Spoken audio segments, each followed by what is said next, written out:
नमस्कार, मैं हूं आपके साथ सुमित अवस्थी। आप सबका हम तो पूछेंगे अपने इस खास कार्यक्रम में स्वागत है। वो मंच है जो आपके सवालों को, आपकी आवाज को जगह देता है। जरूर पूछें, हमसे जुड़े। रोज की तरह आज भी दो खास मुद्दे जिस पर हम चर्चा करने जा रहे हैं। पहला मुद्दा डिबेट नंबर 1 में बात होगी, जैसे कि कांग्रेस के नेताओं को बेतुके बयानों की होड़ मची हुई है, बेतुके बयान देने की होड़ मची हुई है। मणिशंकर अय्यर और सलमान खुर्शीद के बाद अब कांग्रेस के एक और दिग्गज नेता शकील अहमद ने एक ऐसा बयान दिया है जिस पर बहुत बड़ा विवाद खड़ा हो गया है।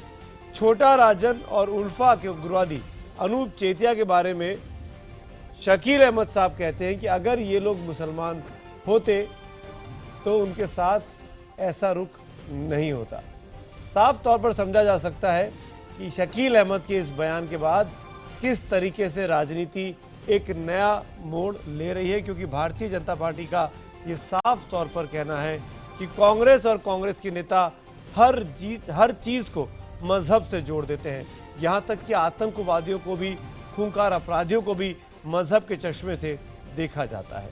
अगले आधे घंटे में इसी मसले पर बड़ी चर्चा, और वहीं रात 8:30 बजे डिबेट नंबर 2 में हम आपको लिए चलेंगे हरियाणा की राजनीति की ओर। मुख्यमंत्री मनोहर लाल खट्टर आज फिर कटघरे में है अपने एक और बयान की वजह से। बयान देने के वो जाबाज हैं, बयानवीर हैं, बयान देते रहते हैं और खबरों में बने रहते हैं। खट्टर साहब आज पहले ही फैसला सुना देते हैं, जबकि जांच अभी चल रही है रॉबर्ट वाड्रा के मामले में, और खट्टर साहब का आदेश आ चुका है कि 6 महीने में रॉबर्ट वाड्रा जेल में होंगे। क्या है ये पूरा मसला? बातचीत रात 8:30 बजे में एक बड़े पैनल के साथ। लेकिन आगे बढ़े उसके पहले डिबेट नंबर 1, क्या शकील अहमद राजनीति कर रहे हैं अपराधियों को मजहब के चश्मे से देखकर?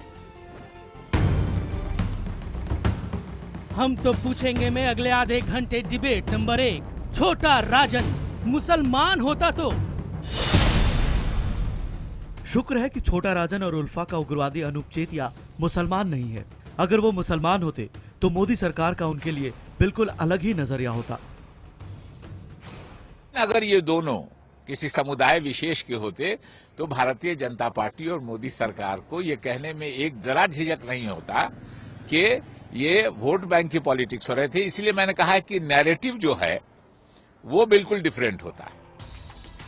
पहले कांग्रेस नेता मणिशंकर अय्यर ने पाकिस्तान के टीवी चैनल पर कहा कि जब तक मोदी नहीं हटेंगे तब तक पाकिस्तान से बात नहीं होगी।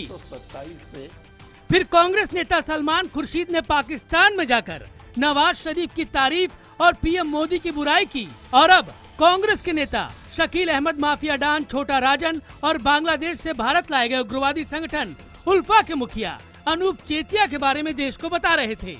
लेकिन सवाल तब उठा जब उन्होंने इसे धर्म से जोड़ दिया। शकील अहमद जी का हर चीज में, हर केस में, गुनहगारी में भी मजहब देखना, यही कांग्रेस की नीति है। मैं हमेशा कहता हूं कि देश की घोर सांप्रदायिक पार्टी कांग्रेस पार्टी है। देखिए, ये बहुत ही विभत्स और बहुत ही शर्मनाक बयान है कांग्रेस के सीनियर लीडर शकील अहमद द्वारा।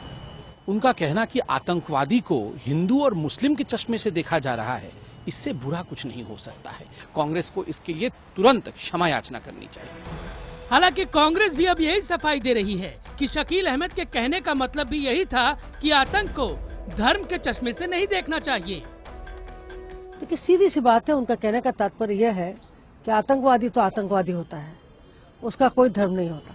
उसका सिर्फ और सिर्फ एक अधर्म होता है कि वो किस तरह से मानवता को खत्म करे। लेकिन सवाल तो उठ रहे हैं कि आखिर क्यों एक के बाद एक कांग्रेस की तरफ से ऐसे बयान आ रहे हैं। आखिर शकील अहमद ने बुधवार की सुबह सुबह ट्वीट कर इस मसले को हवा क्यों दी? आखिर इसके पीछे उनका मकसद क्या था? हम तो पूछेंगे, क्या राजन मामले को धर्म से जोड़कर शकील अहमद सांप्रदायिक ध्रुवीकरण कर रहे हैं? सीधा सा सवाल जो एक बार फिर हम दोहराते हैं ताकि आप अपने जवाब, अपनी राय हम तक पहुंचा सकें। आज का सवाल, क्या राजन मामले को धर्म से जोड़कर कांग्रेस के नेता शकील अहमद सांप्रदायिक ध्रुवीकरण कर रहे हैं? अगर आपको लगता है हाँ, तो IBN7 स्पेस देकर Y लिखिए और नहीं के लिए IBN7 स्पेस देकर N लिखिए और अपनी राय हमें 51818 पर SMS करें।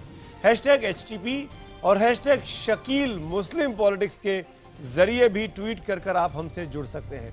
IBN खबर के फेसबुक पेज के जरिए आप अपनी सवाल, अपने राय हम तक पहुंचा सकते हैं। इस कार्यक्रम में कुछ सवालों को, कुछ राय को हम जरूर शुमार करेंगे।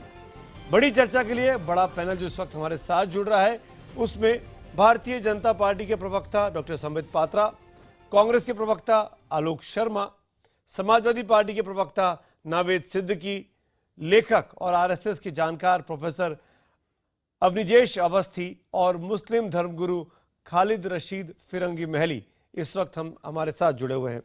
45 सेकंड ओपनिंग रिमार्क्स के और फिर हम डिबेट की शुरुआत करेंगे। सबसे पहले फिरंगी महली साहब, मैं आपसे पूछना चाहूंगा, पहले 45 सेकंड में शकील अहमद साहब का आपने ट्वीट देखा, उनकी साउंड बाइट देखी, क्या शकील अहमद इस पूरे मामले को, छोटा राजन और अरूप चेतिया की गिरफ्तारी को मजहबी चश्मे से नहीं देख रहे हैं? नहीं, हम समझते हैं कि शकील साहब का यह बयान जो है बहुत ही गलत और अफसोसनाक है, काबिल मजम्मत है, क्योंकि क्राइम होता है, टेररिज्म होता है, उसको किसी भी मज़हब से जोड़कर हरगिज़ नहीं देखना चाहिए। लेकिन उसी के साथ साथ हमें इन बातों पर भी तवज्जो देनी चाहिए कि मिसाल के तौर पे फ्रांस पे हमला हुआ तो मुसलमानों से उसके ख़िलाफ़ विरोध करने की क्यों अपीलें की जाने लगी। उसी के दूसरे दिन फ्रांस ने सीरिया पर हमला किया, वहाँ पर बेगुनाहों का कत्लेआम किया जा रहा है, उस सिलसिले में कोई आवाज़ नहीं उठ रही है। बॉम्बे में बॉम्ब ब्लास्ट होता है, उसके दोषियों को सज़ा दी जाती है, अच्छी बात है, सज़ा दी गई, लेकिन बॉम्बे राइट्स के मुजरिमीन के ख़िलाफ़ कोई सज़ा नहीं दी गई। इन तमाम बातों से कहीं ना कहीं शक शुबा ज़रूर। मैं आता हूं आपके पास फिरंगी महली, 45 सेकंड थे आपके पास, आपने अपनी बात कह दी। हालांकि जो बात की 3 मामले उठाए, उसका आज के टॉपिक से उतना सीधे तौर पर जोड़ के देखना ठीक नहीं है, पर आपकी मर्जी, आप बोल सकते हैं, आपको जो बोलना है। मैं अगले 45 सेकंड में जानना चाहूंगा नवेद सिद्दीकी साहब आपसे, क्या शकील अहमद मामले को कम्युनलाइज कर रहे हैं? छोटा राजन और अरूप चेतिया को हम हिंदू मुसलमान के तौर पर देखें या डॉन, स्मगलर और अपराधियों के तौर पर देखें? नवेद सिद्दीकी।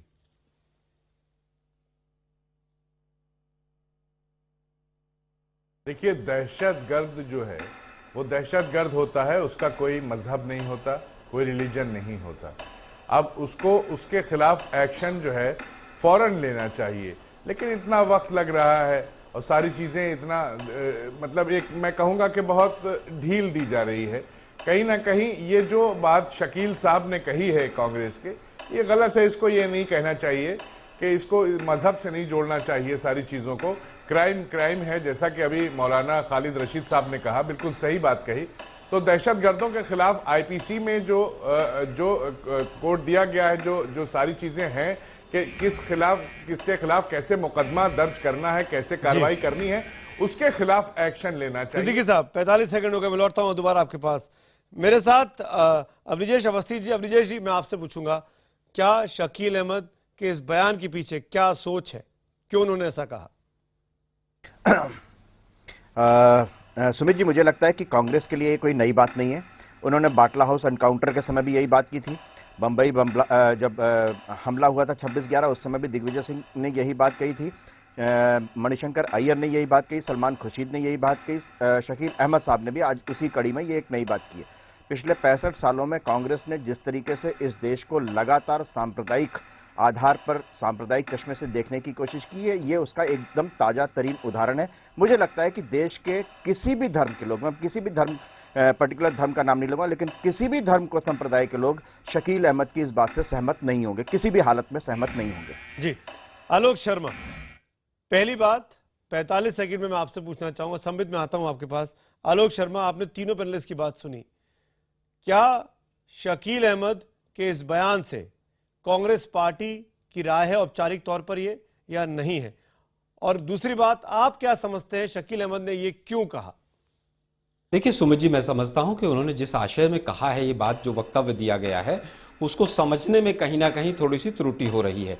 उनका सीधा सीधा ये कहना है कि देखिए, जिस तरह से बीजेपी और जिस तरह से शिवसेना के अनंत गीते साहब के तमाम बयान आए हैं, इतिहास में अगर आप झांक कर देखें तो भारतीय जनता पार्टी के तमाम प्रवक्ताओं ने जिस तरह से कहा गया है कि भाई मुस्लिम या एक विशेष संप्रदाय के साथ आतंकवाद को जोड़कर देखने का काम किया गया है, यहां तक कि एसएमएस और ट्वीट भी चुनाव के समय पर जिस तरह के प्रयोग गुजरात में और नेशनल लेवल पर किए गए हैं, मैं समझता हूं कि शकील साहब ने उसी संदर्भ में बात कही है और उन्होंने जो बात आज आप उठा रहे हैं उसके कंप्लीटली विपरीत इस मैसेज को देने का प्रयास किया है। चलिए ठीक है, आप इंडोर्स कर रहे हैं शकील अहमद के बयान को। कांग्रेस पार्टी के प्रवक्ता होने के नाते आप मेरे पैनल पे हैं, इसका मतलब कांग्रेस पार्टी भी इस राय से सहमत रखती है। संबित पात्रा, भारतीय जनता पार्टी का रिएक्शन मैंने दिन भर में देखा, लेकिन मैं जानना यह चाहूंगा, शकील अहमद, मणिशंकर अय्यर, सलमान खुर्शीद और तमाम नेताओं के जो बयान आए हाल फिलहाल में, क्या मतलब निकाला जाए? क्यों कांग्रेस के लोग इस तरीके से रिएक्ट कर रहे हैं? क्या सरकार की उसी कथित इनटॉलरेंस नीति की वजह से? देखिए, ये कांग्रेस का पुराना मसला है। कांग्रेस हमेशा से ही ऐसे बिहेव करती रही और आज तो खास करके कांग्रेस के लिए बहुत बुरा दिन है। पेरिस में 7 आतंकवादियों को मार दिया गया है। आज सोनिया जी को नींद भी नहीं आएगी, हो सकता है वो रात भर रोए भी, क्योंकि बाटला हाउस एनकाउंटर में जब आतंकवादी मर गए थे तो सोनिया जी को तो कितने दिनों तक नींद नहीं आई थी। तो ये पुरानी बातें हैं। आईएसआईएस के लिए मणिशंकर अय्यर जी का कहना कि वहां फ्रांस में हिजाब हटा दिया गया इसलिए आईएसआईएस ने वहां अटैक किया। आज शकील अहमद का यह कहना कि धर्म के आधार पर आतंकवाद को बांट देना चाहिए। याकूब मेमन वाले केस को याद करिए। याकूब मेमन को जब फांसी दी गई थी तो कांग्रेस के बड़े नेताओं ने आपत्ति दर्ज की थी, सुप्रीम कोर्ट तक पर उंगली उठा दिया था कि ये स्टेट स्पॉन्सर्ड टेररिज्म है। तो ये तो कांग्रेस के डीएनए में है। जी 45 second, debate is open now. Alok Sharma, सीधे तौर पर मैं आपसे पूछना चाहूंगा, क्या शकील अहमद इस मामले को कम्युनलाइज नहीं कर रहे हैं? देखिए सुमित जी, मुझे नहीं लगता कि आज कोई ऐसा मौका है जिस मौके पर कम्युनलाइज करने का कोई काम किया जाए। फिर क्यों ट्वीट करते हैं? मैं केवल ये कहना चाहता हूं, क्यों ट्वीट करते हैं? उन्होंने कभी भी ये नहीं कहा, किसी ने उनसे नहीं पूछा, किसी ने वो प्रेस कॉन्फ्रेंस में नहीं थे, किसी ने उनसे नहीं पूछा, अपने आप ट्वीट कर कंट्रोवर्सी खड़ी की उन्होंने। सुमित जी, मैं समझता हूं कि उनके बयान के आशय को समझने की थोड़ी सी और गंभीरता से अगर हम प्रयास करेंगे तो उन्होंने स्पष्ट कहा है कि हमेशा भारतीय जनता पार्टी आतंकवाद को किसी ना किसी नजरिए से देखती है और धर्म से जोड़कर देखती है। अनंत गीते का बयान आप लोगों को याद होगा, सभी को, हमको, दर्शकों को भी याद होगा किस तरह से उन्होंने कहा था। मैं उस बयान को रिपीट भी नहीं करना चाहता हूं। और हमेशा से दुर्भाग्य है कि कांग्रेस के ऊपर हमेशा तुष्टीकरण का सर सुमित सर मैं अंतिम वाक्य कह रहा हूं, मैं केवल ये कह रहा हूं कि कांग्रेस के ऊपर हमेशा तुष्टीकरण का आरोप लगता रहा कि हम मुस्लिम तुष्टीकरण की तरफ जाते हैं, लेकिन ऐसा नहीं है। अगर ऐसा नहीं है तो शुक्र है कि छोटा राजन और उल्फा के अनूप चेतिया मुसलमान नहीं है। अगर वो मुस्लिम होते, इसका क्या मतलब है? अगर वो मुस्लिम होते तो क्या भारत सरकार करती? क्या इशारा करना चाहते हैं शकील अहमद? देखिए, शकील अहमद जी ने जो कहा है सीधा सीधा यह है कि अगर वो हमारे समय में इस तरह की गतिविधियां हुई थी, हमारे समय में वो ये लोग यहां से भाग कर गए थे, तो कहीं ना कहीं कांग्रेस के ऊपर ही बीजेपी उंगली उठा देती कि साहब देखिए ये एक विशेष समुदाय से अपना संबंध रखते थे इसलिए कांग्रेस ने इनको जाने दिया। और कांग्रेस के मुंह में तो जो बीजेपी के मुंह में तो जो आता है कांग्रेस के लिए वो कहते चले जाते हैं। अभी सोनिया जी के लिए जिस तरह से वक्तव्य आया है, मैं समझता हूं बाटला हाउस पर भी तत्कालीन गृह मंत्री पी चिदंबरम साहब ने स्थिति स्पष्ट कर दी थी, लेकिन आप किसी एक नेता के बयान को मैं गिरिराज सिंह और योगी आदित्यनाथ के और प्राची साध्वी के सारे बयानों को ले आऊंगा तो मैं समझता हूं कहीं ना कहीं डिबेट डिरेल हो जाएगी। महेश शर्मा, गिरिराज सिंह इस तरीके के बयानों को उठा के इतना बड़ा हंगामा क्रिएट कर दें बिहार के चुनावों में, अब भारतीय जनता पार्टी की बारी है तो वो उस वक्त के सलमान खुर्शीद जो कि मंत्री थे उनके बयान के जिक्र क्यों नहीं करेंगे आज?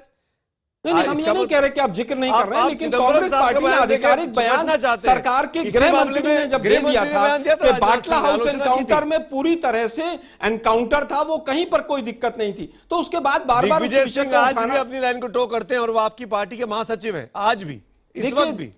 कांग्रेस पार्टी ने आधिकारिक तौर पर कई बार क्लियर किया है कि बाटला हाउस एनकाउंटर में पूरी तरह से वो एनकाउंटर था, उसमें कहीं कुछ फर्जी नहीं था। और जिस तरह के बयान अगर किसी ने व्यक्तिगत तौर पर दिए तो मैं समझता हूं। बोलिए संबित पात्रा। सुमित जी, मैं इसका उत्तर देता हूं। देखिए, आज जो शकील अहमद ने ट्वीट किया है उसको आप साधारण तरीके से मत लीजिए। छोटा राजन को भी लाने वाले हम हैं, दाऊद को लाया जाएगा, दाऊद को पकड़ा जाएगा, इस पे देश में डिबेट चल रहा है। वो कब होगा, कैसे होगा, मैं तो इस विषय में नहीं जानता। मगर आज जो ट्वीट है वो यह दिखाता है, कल अगर दाऊद को पकड़ा गया और उसको हिंदुस्तान लाया गया तो यही शकील अहमद कहेंगे कि देखो ये मुसलमान है या फलाना जाति का है, फलाने धर्म का है, इसलिए इस पर किस प्रकार से अत्याचार किया जा रहा है और इसको पकड़ के लाए हैं। बिल्कुल इसका अर्थ यही होता है बिल्कुल ना, इसको अगर बिल्कुल नहीं गलत है तो हमारे भाई आलोक जी तरीके बता से दें। इसको तोड़ मरोड़ कर इसी पेश किया जा प्रकार रहा से है। ट्वीट किया है। और आप देखिए कि छोटा राजन को भी अरे पूरा इंडोनेशियन सीधा पुलिस ने तरीका पकड़ा है, बताया। भारतीय जनता मैंने पार्टी या इसका इंडियन अर्थ एजेंसीज यही ने नहीं निकलता पकड़ा है। है। दूसरी तरफ आप अर्थ उसके 50 तरह के निकालिए, उस बात से को एंटीसिपेटरी बेल देने की कोशिश की है। देखिए एंटीसिपेटरी बेल कोई पॉलिटिकल पार्टी या कोई पॉलिटिकल पार्टी का प्रवक्ता नहीं देता है। एंटीसिपेटरी बेल अगर किसी को मिलती है तो न्यायालय देता है। खट्टर साहब की तरह ऊट पटांग के बयान नहीं आते हैं कि 6 महीने में हम जेल में डाल देंगे। अगर किसी का जेल में डालने का कोई काम है तो न्यायालय करता है, एंटीसिपेटरी बेल का कोई काम करता है तो न्यायालय करता है। बीजेपी हमें केवल यह बता दे कि छोटा राजन को क्या इंडोनेशियन पुलिस ने नहीं पकड़ा है। और अभी तक तो यह भी बहुत विवादों में रहा है मीडिया के माध्यम से कि क्या हुआ है, कैसे सरेंडर हुआ है, नहीं हुआ है, या उसको अरेस्ट किया गया है। खैर मैं उस विषय पर नहीं जाना चाहता। आप तो 10 साल थे, देखिए आपकी सरकार थी, आप ले आते 10 साल में। आलोक भाई 10 साल में अगर कुछ सुमित जी नहीं चीज हुई तो भविष्य में नहीं होगी, ऐसा नहीं है संभव। लेकिन आज किसी भी तरह से उसके खिलाफ इंटरपोल का नोटिस है। 2014 तक आप कुछ नहीं करते हैं। अरे भाई पकड़ के लाते अरे हैं। भाई उसमें फिर आप तो सवाल पूछते हैं दाऊद इब्राहिम का तो 92 से इंटरपोल का है। आपकी 6 साल सरकार रही तो दाऊद को आप नहीं लेकर आए पाए तो क्या आपके ऊपर सवाल खड़े कर दिए जाए? अवनीश जी एक मिनट बाकी और पहले नहीं सुनिए सर, अभी सुमित जी मुझे एक बात समझ में नहीं आती कि आलोक शर्मा जी यहाँ प्रवक्ता बैठे हैं, ये कांग्रेस के आधिकारिक प्रवक्ता हैं कि नहीं मुझे मालूम नहीं है। दिग्विजय सिंह हो, मणिशंकर अय्यर हो, शकील अहमद हो, सलमान खुर्शीद हो, किसी के भी वक्तव्य से ये उनका व्यक्तिगत वक्तव्य है, उससे कांग्रेस कभी अपना पल्ला झाड़ लेती है, कभी आधिकारिक वक्तव्य कह देती है। सो अभी जैसा कि संबित जी ने बताया कि सलमान खुर्शीद ने कहा कि जिस दिन बाटला हाउस एनकाउंटर हुआ उस दिन सोनिया जी रोई। अब वो सोनिया गांधी जी को भी कह रहे हैं कि किसी नेता ने अगर कह दिया होगा तो वो कांग्रेस का आधिकारिक वक्तव्य नहीं है। मुझे लगता है कि कांग्रेस को लगातार सत्ता से बाहर रहने के लिए, सत्ता से बाहर रहने पर और सत्ता में बने रहने के लिए उसको इस तरीके की राजनीति करने की आदत पड़ चुकी है। ये 65 साल से लगातार जिस तरीके से लोगों में एक भय, एक झूठा मिथ्या भय पैदा करना, हम होंगे तभी आप विषय को डाइवर्ट कर रहे हैं, हम होंगे तभी तुम सुरक्षित रहोगे। डाइवर्ट कर रहे हैं इसमें आज नहीं मैं बिल्कुल डाइवर्ट नहीं कर रहा। मणिशंकर अय्यर ने पाकिस्तान जाके यही कहा कि अगर हम रहेंगे तो आपके साथ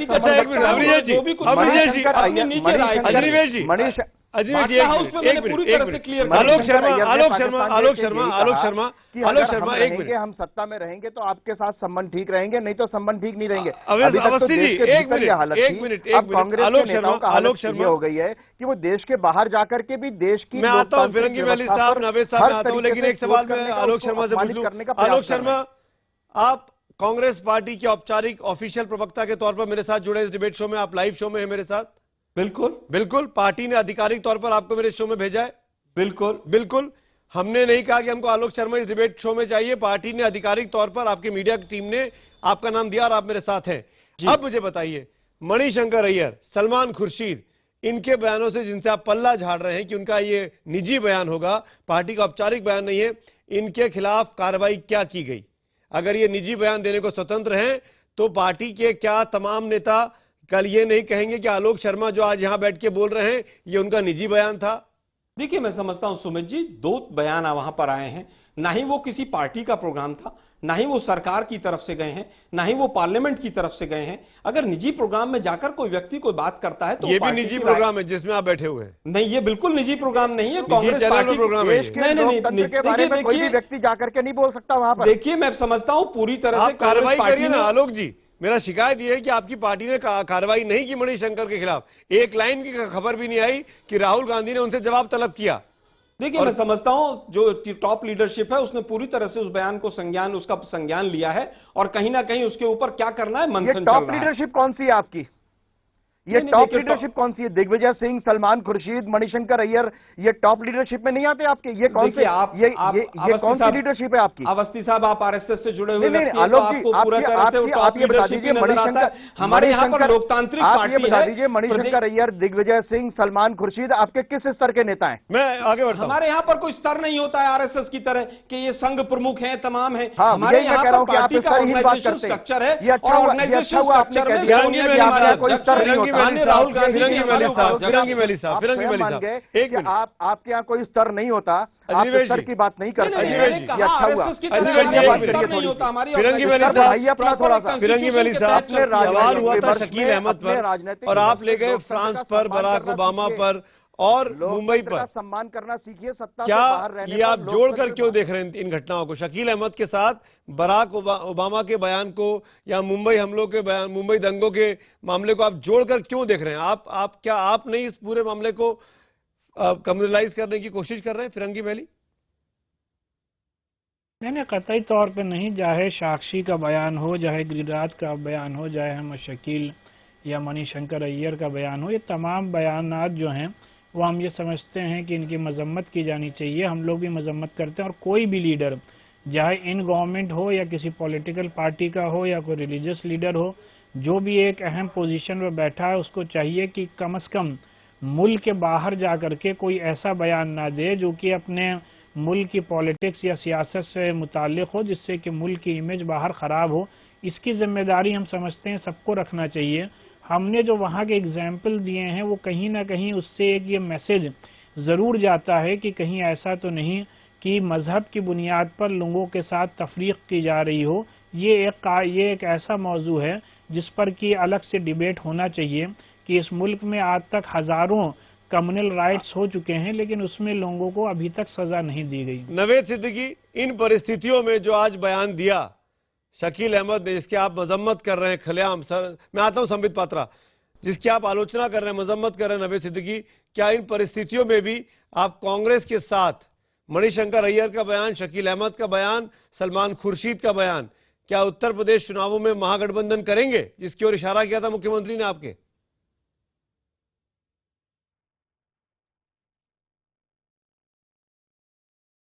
हमारे मुख्यमंत्री जी ने किसी तरफ इशारा कोई नहीं किया और दिल्ली में ही उन्होंने एक प्रेस कॉन्फ्रेंस की थी जहां पे उन्होंने साफ ये कह दिया था कि हम उत्तर प्रदेश में समाजवादी पार्टी अपना काम कर रही है, हम अपने विकास को लेके आगे चल रहे हैं, जो वादे हमने किए थे जनता से वो हमने पूरे किए और सुमित भाई हम उन वादों को लेके आगे चल रहे हैं। अभी 1.25 साल हमें जनता के और उधार हैं, जनता ने हमें 5 साल दिया था, 1.25 साल बाकी है, हमें अभी और डिलीवर करना है। हम डिलीवर मुझे पता है उन्होंने क्या कहा था उस प्रेस कॉन्फ्रेंस में, मेरा रिपोर्टर भी था, मेरा कैमरा भी था, मैंने वो बयान सुना है जिस तरीके से दिल्ली में उन्होंने कहा, जो उसमें साफ उन्होंने कहा कि भाई मैं क्या करूं, क्या बोल दूं, आप मुझे बता दो। इस अंदाज में वो बात कर रहे थे। नेताजी तय करेंगे, हम तय नहीं करेंगे। अरे मुख्यमंत्री जब तय नहीं कर सकता, नेताजी को तय करना था तो मुख्यमंत्री को एक दिन पहले बोलना नहीं चाहिए था। चलिए उस डिबेट पे मैं लौटूंगा। संबित पात्रा कुछ बोलना चाह रहे हैं। संबित पात्रा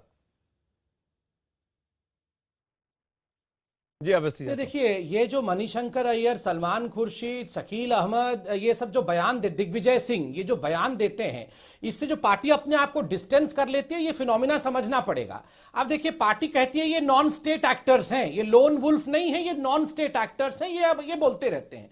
ये बड़े प्लानिंग से होता है। पार्टी बोलती रहती है हम डिस्टेंस करते हैं, और बड़े सोच समझकर सबसे बड़े बड़े वरिष्ठ लीडर्स को पाकिस्तान भेजकर और अभी आईएसआईएस के ऊपर किस प्रकार से सब बयान दिलवाया गया है। ये किस प्रकार की राजनीति हिंदुस्तान में हो रही है। आप देखिए, नेता ये तो आपके यहाँ भी हो रहा है ना, नेता ऐसे बयान साक्षी महाराज, योगी आदित्यनाथ, हाँ जी, डॉक्टर महेश शर्मा, संबित, ये तो आपके यहाँ भी हो रहा है। हम उत्तर देंगे। भारतीय जनता पार्टी हमेशा उनसे भी अपना पल्ला झाड़ती है। कहता है तो स्वाभाविक है कि पार्टी उससे अपना वो करेगी। अनंत गीते ने जो बयान दिया था, क्या भारतीय जनता पार्टी उससे अपना पूरा वो रखती है? संबित पात्रा को कंप्लीट करने दीजिए। संबित पात्रा को 20 सेकंड जरूर बोलिए। 20 सेकंड मुझे वाइंड अप करना है जी। संबित मैं कंप्लीट कर। देखिए, देखिए अभी फिरंगी महल साहब कह रहे थे और इंडिकेट कर रहे थे कि कहीं ना कहीं कानून व्यवस्था में गड़बड़ी है। याकूब मेमन को फांसी होती है इतने वर्षों के बाद, रात को 12 बजे दोबारा सुप्रीम कोर्ट खुलती है, 5 बजे तक सुप्रीम कोर्ट का कार्यवाही चलता है, फिर भी विश्वास नहीं देश के सुप्रीम कोर्ट पे कि कांग्रेस को ट्वीट करना पड़ता है कि ये तो एक तरह से आतंकवाद है कि याकूब मेमन को फांसी चढ़ा दिया गया। इतने बड़े बड़े लोग, आपको हम पे विश्वास नहीं हो सकता है क्या? सुप्रीम कोर्ट पे विश्वास नहीं है? आलोक शर्मा एक लाइन में केवल ये कहना चाहता हूं, कांग्रेस पार्टी ने कभी भी इस तरह का क्या छोटा राजन को सरकारी गवाह बना के छोड़ देंगे आप दाऊद को पकड़ने के लिए? आलोक शर्मा एक लाइन में जवाब दीजिए। आलोक शर्मा सुमित जी, मैं केवल ये कहना चाहता हूं, कांग्रेस पार्टी ने कभी भी सुप्रीम कोर्ट के ऊपर क्वेश्चन मार्क नहीं लगाया। कांग्रेस पार्टी की तरफ से कभी भी किसी ने कोई ट्वीट नहीं किया कि रात को सुप्रीम कोर्ट क्यों खुला। कांग्रेस पार्टी ही थी जिसने अफजल गुरु को और तमाम इस तरह के जो आतंकवादी रहे उनको फांसी पर लटकाया। बीजेपी ने कभी नहीं लटकाया। साथ आलोक शर्मा, संबित पात्रा, विजय सिंह और शशि थरूर के ट्वीट को भूल गए जो शशि थरूर जी का डिबेट नंबर 2 का टाइम भी हो रहा है, डिबेट नंबर 2 की तरफ आगे बढ़ना है। उसके पहले एसएमएस के नतीजे भी आपको जरूर दिखाने, क्योंकि आपने अपनी राय हम तक भेजी है। हमारा सवाल था कि क्या राजन मामले को धर्म से जोड़कर शकील अहमद सांप्रदायिक ध्रुवीकरण कर रहे हैं? हमारे पास हजारों की संख्या में जवाब आए हैं। 91% 91% दर्शकों ने हाँ में जवाब दिया है और 9 ने ना में जवाब दिया है।